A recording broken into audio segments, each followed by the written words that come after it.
Today's date is June the 2nd, 1997. We're down at the Murrah bomb site. We're about 12 minutes away from hearing the announcement of the verdict in the Timothy Mcveigh versus United States trial.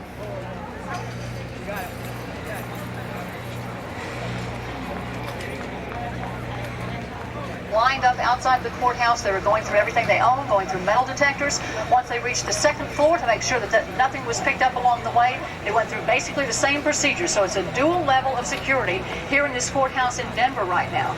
We are approximately 9 minutes away from the verdicts being read. If things go... Brought out seedlings from that tree that they gave to the family members that they could take home and plant, which is nice another touch. memorial. Yeah, very nice touch. They are waiting. You are waiting with us. Linda Cavanaugh and everybody is waiting in Denver. Linda, we are about 4 minutes away now from the scheduled reading of the verdict in Denver. Linda? Just told me that it has become unusually quiet. Lance West just told me that the word from the courtroom personnel is that they are about 1.5 minutes away from Judge Mage entering the courtroom. I would be highly surprised if he is not exactly on time as he has been throughout these proceedings. If he is on time in about 1 minute at this point, he'll walk into the courtroom. He will be seated after everyone has stood up and greeted him. I have no word from Lance West as to whether Tim Mcveigh is in the courtroom yet, but I have to presume he is, because in all of these other proceedings, he has been escorted in by U.S. Marshals approximately 5 to 6 minutes before the actual proceedings started. So we are presuming at this point that Mcveigh is in the courtroom. Lance West, of course, has no visual contact with the main courtroom. He only is in a listening room where he can hear the verdict being read.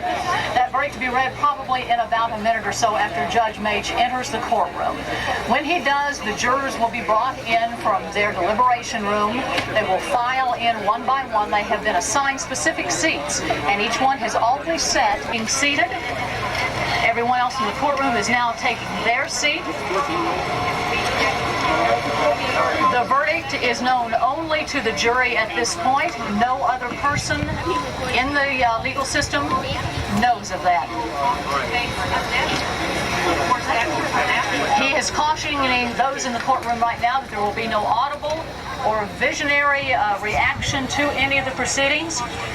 Judge Mage has decided that he will read the verdict. It will be handed to him by the jury. Again, he is demanding that there be no reaction to the verdict in any way whatsoever from any of the attorneys or anyone in the courtroom, or they will be escorted immediately from the courtroom.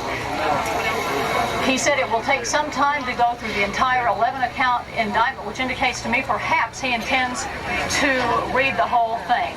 He is telling the courtroom now that no one will be released from the courtroom until the entire indictments are read, and he tells them that they can go. The jury is now in place in the courtroom. They are getting ready, of course, to hand the verdict to Judge Richard Mage so that it can be read to those in the courtroom. Again, he is telling everyone one more time there is to be no reaction. The jurors are seated. Judge Mage, for one last time, is again reminding people, and this is about the third time he's done it, that there is to be no reaction to the reading of these indictments. Right now, the courtroom is eerily quiet. There is nothing coming from it. He has said, members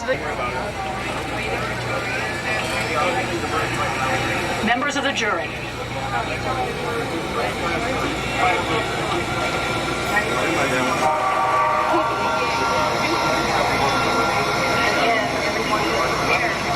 We, the jury, find as follows in the case of Timothy Mcveigh. Count 1. Conspiracy. Guilty. Count 2. Guilty. Count 3. Guilty.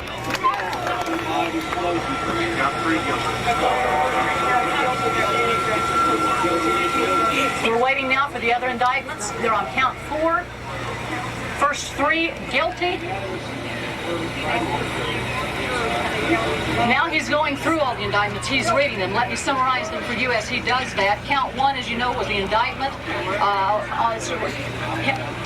First, count 4, first-degree murder, guilty. Count 5, guilty, death of Donald R. Leonard.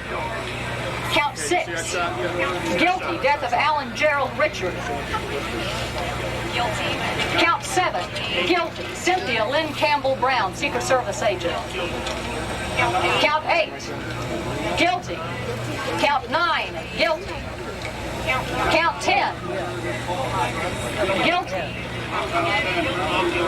Count 11, first-degree murder, Paul Broxterman, guilty. Timothy Mcveigh being found guilty on all 11 counts from the Denver courthouse.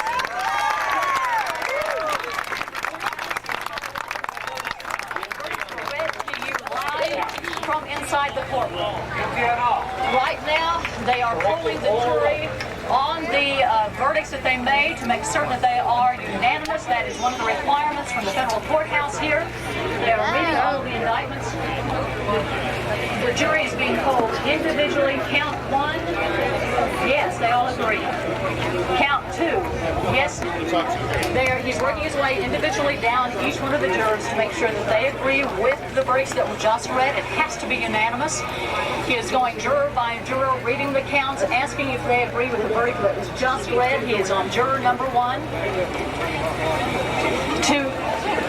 He's on chair number 7. He is asking them, is this your verdict as it was read? They are all agreeing. They are nodding their heads. Some are verbally saying yes in the affirmative. Again, for those of you just joining us, Timothy Mcveigh is guilty on all 11 counts indicted by the U.S. federal government in the bombing of the U.S. Federal Building in Oklahoma City and the death of 8 federal agents who were inside that building. He has also been convicted on the count of conspiracy to construct a weapon of mass destruction. Hey Robert, we're getting Bud Welch right now coming to Glendale. That's the right word. Well, it's a lot. Hold on a second. Just a second. We got him right now live, guys. We're getting ready to hit him live. Bud, do you have any comments for us? Channel 6. No. I'm just...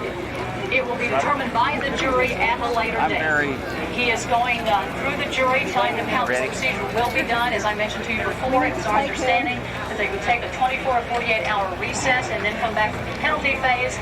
And he says they may exercise their discretion as to whether or not they want to invoke the death penalty against Timothy Mcveigh. He's instructing the jury about that right now. Again, for those of you just joining us, Timothy Mcveigh, guilty on... Yes, I'm here now with Mr. Bud Welch, who is the father of Julie Welch, a victim of the bombing. Mr. Welch. Daughter Julie, a victim of the bombing. I'm pleased, I'm happy over the verdict. At the same time, I'm sad. And a large group of people around us, most all of them clapped when it happened. I couldn't do that, because one side of me tells me it's so sad that Mr. Mcveigh had to put us all through this, and now he's putting himself through what he's going through. I was there the week before last. Your comments on the prosecution's presentation? The prosecution just very simply made it easy for the jury. And I think the reason that the jury had to stay out as long as they did is they had too much material to cover. They just couldn't do it any sooner. The tiniest piece of the puzzle fit. And I think that Stephen Jones did an outstanding job in defense of Mcveigh. But Stephen Jones didn't have a hell of a lot to work with. No one could come up with an alibi at all from where Mcveigh was during the time frame. And I think that he did as well as he could be expected. I did notice that you said that the cheer went up and you were very quiet. Well, it's a sad day for me. All the tragedy, and I'm probably not in very good shape for the interview. What would be of most help to be able to face the rest of my life and accept the fact that the little girl's not coming back. And that's only slightly, because the reality is that she's not coming back, regardless of how this trial went. So what will you do now? That's a good question. I really can't answer that right now. Thank you so much. You're welcome. That was Mr. Bud Welch, the father of victim Julie Welch. She was a Spanish interpreter for the Social Security Administration, one of the bombing victims. Once again, a huge cheer went up here at the bombing site. There was a small crowd around Mr. Welch. A lot of people standing there. A lot of tears on their part. The crowd